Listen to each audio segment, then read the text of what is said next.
Pessoal, então neste contexto que nós estamos conversando, eu gostaria de pedir a vocês que não confundam alhos com bugalhos, porque quando nós falamos da despersonalização, estamos falando que o empregador não tem pessoalidade com o trabalhador, né, com o empregado. O empregado tem, é um dos requisitos da caracterização do emprego, da relação de emprego, a pessoalidade. No nosso caso aqui, quando a gente fala de empresa, ocorre a despersonalização, beleza? Então eu não quero que vocês confundam, porque vocês já devem ter escutado falar sobre a desconsideração da personalidade jurídica.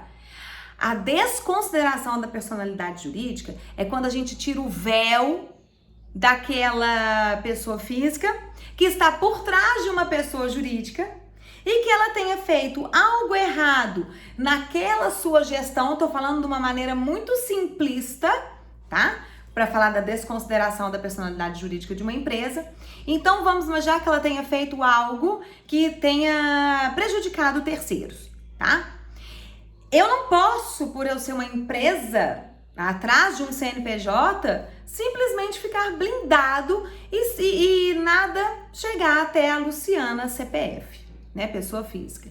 Quando chega a esse ponto de desconsideração da personalidade jurídica, é porque, de fato, todas aquelas tentativas relacionadas a conseguir o recebimento, vamos já, de verbas rescisórias, elas foram frustradas. Então, ocorre a desconsideração da personalidade jurídica. A despersonalização é aquela falta de pessoalidade do empregador com o empregado, tá? Então, essa é uma característica. Então, não confundam uma coisa com a outra. Ainda coloquei aqui, ó, que de fato, despersonalização do empregador da empresa facilita a desconsideração da personalidade jurídica para se atingir os bens dos sócios quando frustrada a execução. A alteridade nós já vimos muito bem, né, pessoal? A alteridade, desmembrando aqui, alter significa outro, dade é a qualidade, então a qualidade que está no outro. O contrato de trabalho transfere apenas a uma das partes todos os riscos decorrentes. E qual é a parte que assume os riscos? A empresa ou empregador. A ordem jurídica impõe ao empregador todo o ônus decorrentes de sua atividade empresarial, bem como todos os ônus decorrentes do contrato de trabalho. Impedimento para que o empregador queira distribuir os prejuízos da empresa com os empregados, vendendo-se, por exemplo, os descontos salariais. Não, vendendo o que, Luciana? Vedando-se os descontos salariais não previstos em lei ou em normas coletivas. Aqui eu chamei a atenção de uma coisa, que toda e qualquer redução salarial somente admite mediante acordo e convenção coletiva, como nós inclusive já conversamos a respeito. Eu vou falar mais baixo, gente, que eu tô muito afetada hoje, tá? Se eu tivesse em sala de aula eu ia estar gritando, tem dia que eu tô muito afetada. Então, beleza, vamos abaixar o nível. Gente do céu, então vamos lá. Neste contexto, galera, o que eu preciso falar com você, abaixa o tom, Luciana. A alteridade é onde o empregado não pode correr risco, não pode correr risco dentro daquela empresa, tá? Não é risco somente, não é de saúde, não, é risco financeiro, inclusive. Tá? Então, lembrando a vocês que somente pode ocorrer a redução salarial quando nós tivermos uma negociação coletiva, sindicato com sindicato ou um acordo coletivo, sindicato dos empregados com a empresa, e aí pode-se reduzir o salário, mas tem toda uma obrigação de trâmite a ser conduzido. Vamos falar agora dos poderes dos empregadores. Enquanto isso, eu vou aqui ficando bem... Poderes dos empregadores, pessoal. A ordem jurídica, em decorrência da celebração do contrato de trabalho, confere poder diretivo lato sensu ao empregador, tá? Então, quando nós falamos da celebração do contrato de trabalho, ele é completamente permitido por conta do poder diretivo lato sensu dado pelo artigo 2º da CLT ao empregador. Conjunto de prerrogativas conferidas ao empregador para o exercício de sua atividade. Quais são? Atualmente, pessoal, o poder diretivo é um direito e um dever, pois o empregador deve cumprir a sua função social. Então, quando a gente fala que ele é um direito e é um dever, por quê? Poder diretivo, ele é um direito. Ele é um direito porque ele tem que direcionar, ele tem que dar os comandos aos seus trabalhadores. Ele tem que realmente dirigir os seus trabalhadores. E por que ele é um dever, além de direito? Porque ele também, além dele ter uma obrigação de dirigir, ele também tem a obrigação o empregado também tem uma obrigação de fazer. E aí, através de quê? Do empregador obrigar o empregado a utilizar o EPI. EPI, pessoal, é o equipamento de proteção individual. E aqui a gente consegue falar que, em tese, o poder diretivo, em decorrência da subordinação do trabalho, impõe ao empregado que cumpra as ordens emanadas do empregador. Obviamente que as ordens ilegais jamais serão dadas como obrigatórias a serem utilizadas, tá bom? Então, o poder diretivo é um poder sempre junto ao empregador, porque ele não pode se ver desvinculado desse poder, porque ele tem que ter um poder que dê a ele o direito de dirigir a sua equipe. Outro poder que nós temos, além do diretivo, nós temos o estrito sensu, poder regulamentar, poder de fiscalização e o poder disciplinar. Pessoal, quando a gente fala do poder diretivo estrito sensu, a prerrogativa concedida contratualmente ao empregador para que ele possa organizar a atividade. É o poder de dar ordens individuais. Fulano, faça isso. Ciclano, você vai chegar a tal hora, você vai sair a tal hora, você terá férias tais dias, você terá seu repouso semanal remunerado será toda segunda-feira, você vai sair para almoçar 2 horas. Então, assim, é o direito, é o poder, oh meu Deus do céu, é o poder que o empregador tem de realmente organizar a atividade. Isso é chamado poder diretivo estrito sensu, né? É o de dar as ordens para os seus empregados. Quando a gente fala do segundo poder, poder regulamentar, poder de fixar regras gerais, é o regulamento empresarial. Olha só, eu tenho 3 uniformes na empresa, um amarelo, um rosa e um verde. E eu vou regulamentar que o rosa será segunda, quarta e sexta, o amarelo terça e quinta e o verde no sábado. E isso é uma obrigação que o empregado tem que cumprir. Por conta do quê? Porque o empregador tem o seu poder regulamentar. O terceiro poder, e o que eu acho muito importante, é o poder fiscalizatório. O poder fiscalizatório nada mais é do que o poder de fiscalizar o trabalho. E aí nós temos limites, obviamente. Posso fiscalizar o trabalho dos meus empregados? Claro que eu posso, dentro de um limite. Porque o artigo 3º da Constituição Federal, ele veda a conduta discriminatória. E, enfim, o empregador não pode fiscalizar única e exclusivamente um único empregado, porque isso pode caracterizar o assédio moral. Olha só, pessoal, vamos imaginar que eu tenha um açougue, tá? E esse açougue, eu tenho um sujeito lá que eu tô um pouco desconfiada dele.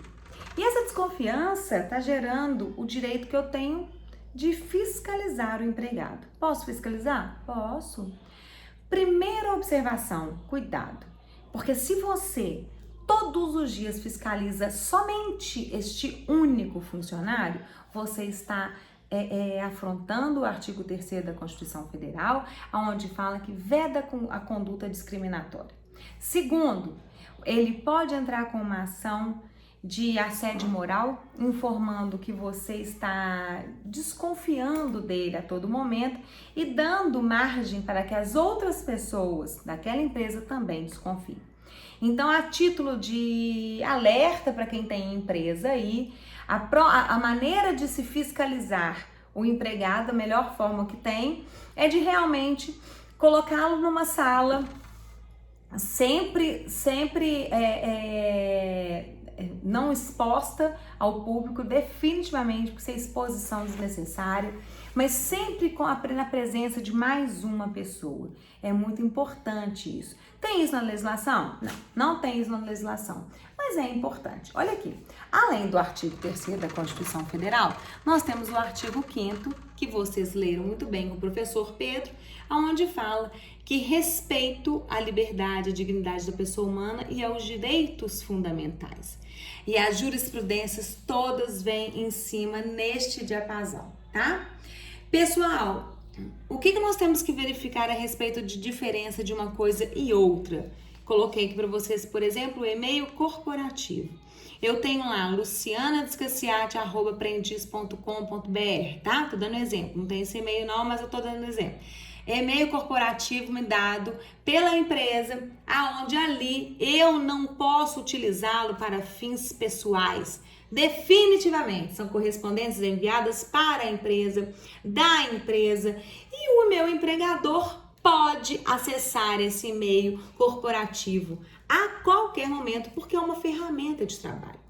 Agora, se o empregador autorizou o uso do e-mail corporativo para a utilização pessoal, aí a porca torce o rabo, porque não se pode acessar sem a anuência do trabalhador, porque o próprio empregador deu a ele o direito de utilização pessoal. Então aqui pode ter um conteúdo não apropriado, questões da sua vida, da vida pessoal do empregado, então não pode. E com isso, se o empregador que autorizou a utilização desse e-mail corporativo como e-mail pessoal também, ele poderá pagar por um assédio moral como dano moral, com certeza. Bom, vedação do uso de celular e de e-mail pessoal. O empregador pode vedar o uso do celular pessoal e do e-mail pessoal? Sim, sem problema algum. O uso do celular, ele tem tido várias artigos a respeito da utilização do celular nas atividades relacionadas ao trabalho, e percebeu-se que as pessoas têm ficado muito desatentas em função do uso do celular. Além de desatenta, ela não tem dado sequência correta dentro da execução da função. Então, o empregador pode sim vedar o uso do celular e também vedar a utilização de e-mail pessoal.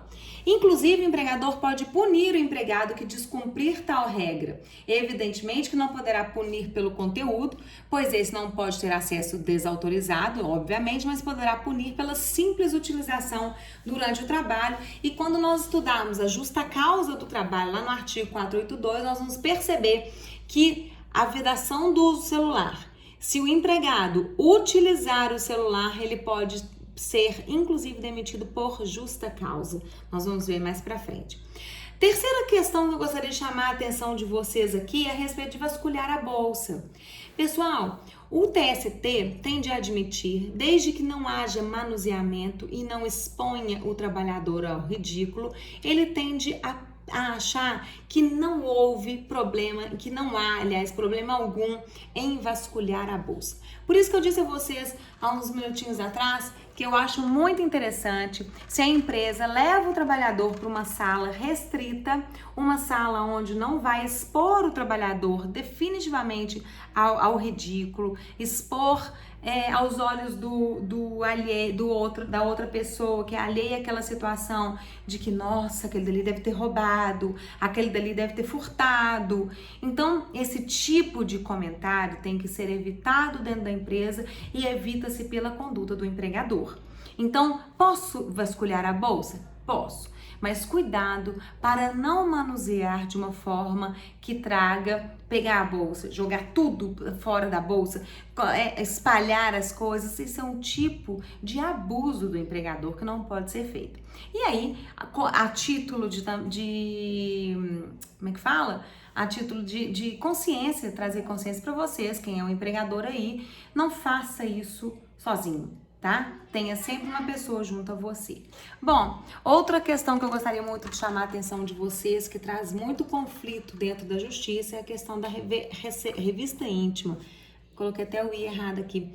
Pessoal, não pode acontecer revista íntima vedada, tanto para homens quanto para mulheres. Revista íntima é aquela onde o empregador pede para o outro tirar a roupa, apalpa o corpo do trabalhador empregado.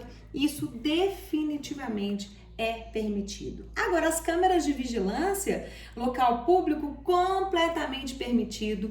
Eu não preciso avisar. A câmera oculta, a jurisprudência tende a não necessitar de autorização, ou seja, elas não servem, as câmeras de vigilância, elas não servem para somente para visualizar o empregado. Não, as câmeras de vigilância, ela é justamente para proteger o local daquela empresa. Então, uma vez que eu coloco uma câmera dentro da minha empresa, eu estou ali fazendo com que faça valer o meu circuito interno. Então, se pegar alguma coisa que o trabalhador tenha feito de errado, claro que ela vai servir como prova. Mas por isso, justamente por conta disso, é que a câmera oculta pode sim estar no ambiente de trabalho sem que o trabalhador precise saber dela. Agora, cuidado quando a gente fala dos vestiários, banheiro. Porque aonde é o local que as pessoas trocam de roupa, que elas estão livremente tendo acesso, de ficar mais à vontade, não pode ter câmera, ok? Então está vedado essa oportunidade de câmera de vigilância para vestuário e vestiário. Bom, o quarto e último poder que nós falamos aqui, que nós temos 4 poderes do empregador, é o poder disciplinar. E aqui preciso muito chamar a atenção de vocês a respeito de que o poder disciplinar do empregador, ele tende a aplicar punições ao empregado. E a regra, ela não exige qualquer procedimento administrativo, salvo se previsto no acordo coletivo, na convenção coletiva ou regulamento interno da empresa. E as punições são estas aqui: advertência, oral e escrita, suspensão e dispensa por justa causa. Posso aplicar as 3 de uma vez? Definitivamente. Não posso aplicar as 3 de uma vez, mas eu posso aplicar primeiro a advertência, advertir aquele trabalhador que eu pode vir aquele trabalhador que eu posso vir a adverti-lo novamente, e essa advertência pode se tornar em uma suspensão, e essa suspensão tá lá no artigo 474, que eu posso suspender até 30 dias sem remuneração, tá? E por fim, o momento mais grave da relação de emprego aí, quando se chega na determinada obrigação de demitir por justa causa, que nós vamos estudar lá no contrato de trabalho, quando nós falarmos propriamente dito dos direitos e deveres do empregado, tá? Artigo 482, nós vamos estudar tudo sobre a justa causa, todos os preceitos, tudo o que é de mais interessante. Continuando aqui, pessoal, agora nós vamos falar sobre a definição de grupo econômico.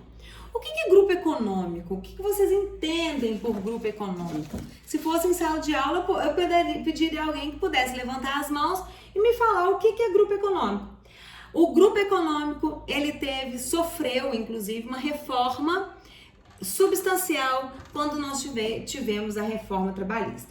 O grupo econômico, pessoal, nada mais é do que uma associação entre empresas que decidem atuar conjuntamente para aumentar a sua lucratividade e competitividade no mercado. O novo enquadramento legal que foi trazido pela reforma trabalhista, ele está disposto lá no parágrafo 2º do artigo 2º da CLT. E aí eu vou ler, deixa eu ver se eu coloquei ele aqui. Coloquei, olha aqui, ó. Artigo 2º, parágrafo 2º e 3º da CLT. Sempre que uma ou mais empresas, tendo embora cada uma delas personalidade jurídica própria, estiverem sob a direção, controle ou administração de outra, preste atenção, ou ainda quando, mesmo guardando cada uma sua autonomia, integrem grupo econômico, serão responsáveis solidariamente pelas obrigações decorrentes da relação de emprego. Vou deixar isso aqui na tela e vou falando na cabecinha de vocês.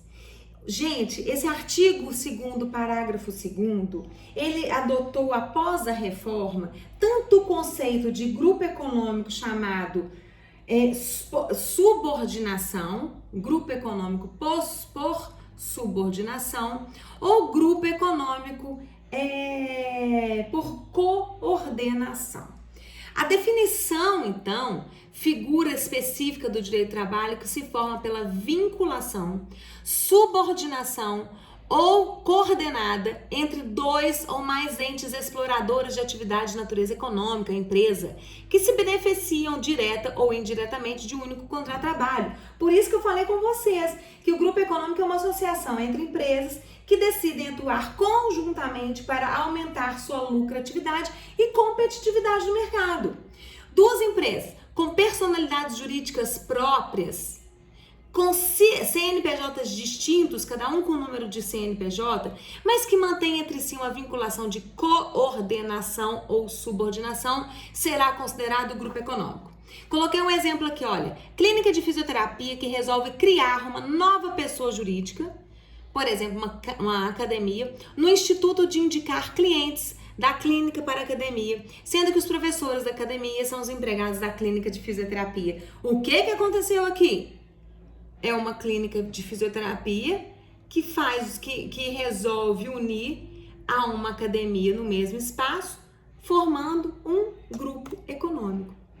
Então, grupo econômico, parágrafo 2º, sempre que uma ou mais empresas, tendo embora cada uma delas personalidade jurídica própria, estiverem sob a direção, controle ou administração de outra, ou ainda quando, mesmo guardando cada uma sua autonomia, integrem grupo econômico, serão responsáveis solidariamente pelas obrigações decorrentes da relação de emprego.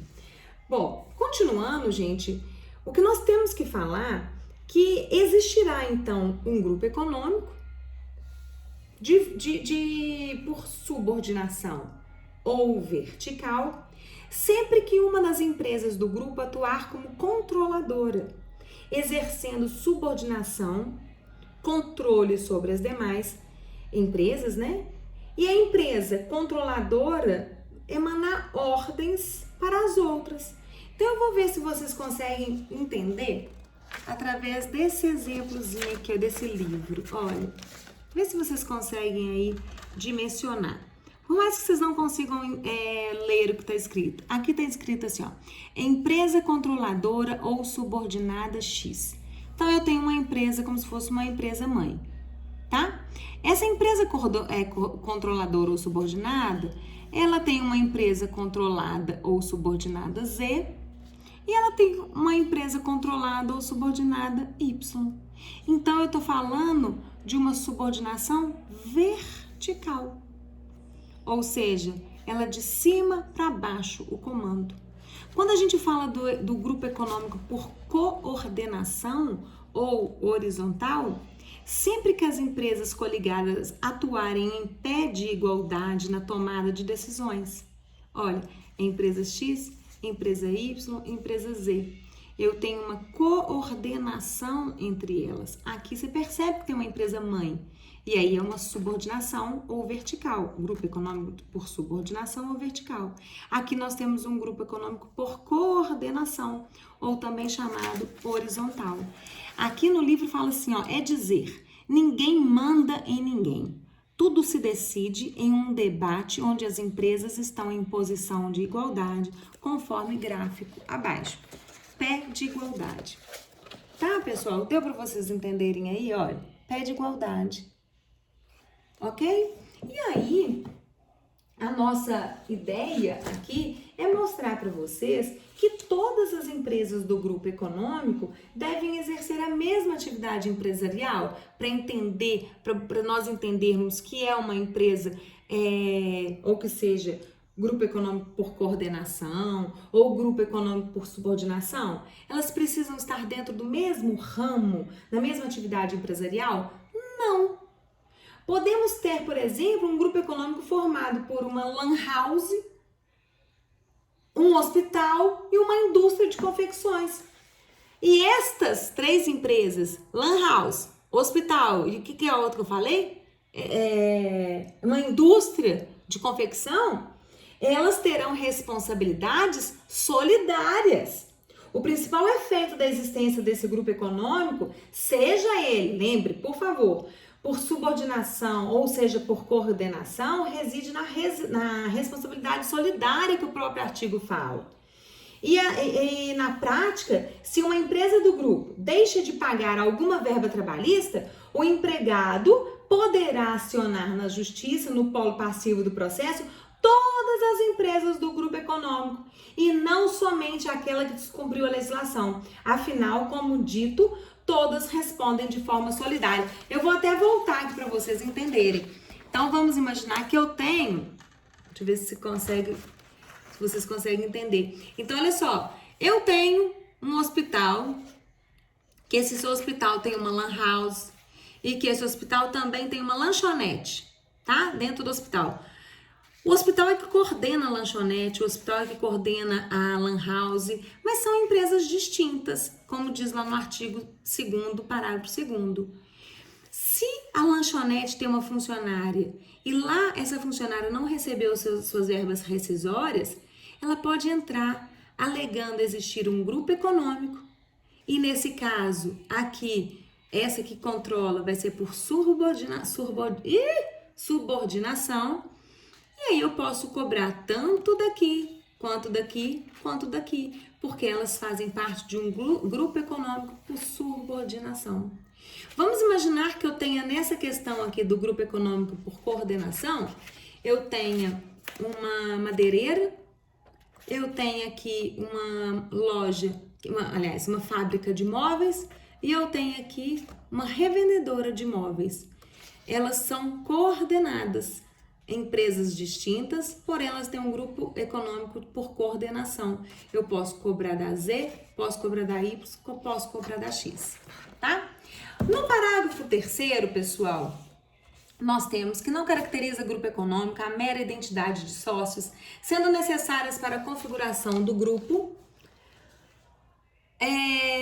a demonstração do interesse integrado, a efetiva comunhão de interesses e a atuação conjunta das empresas. Bom, agora eu vou parar por aqui, que nós já estamos com quase 28 minutos de vídeo, e aí, para vocês não me xingarem, eu volto no próximo bloco.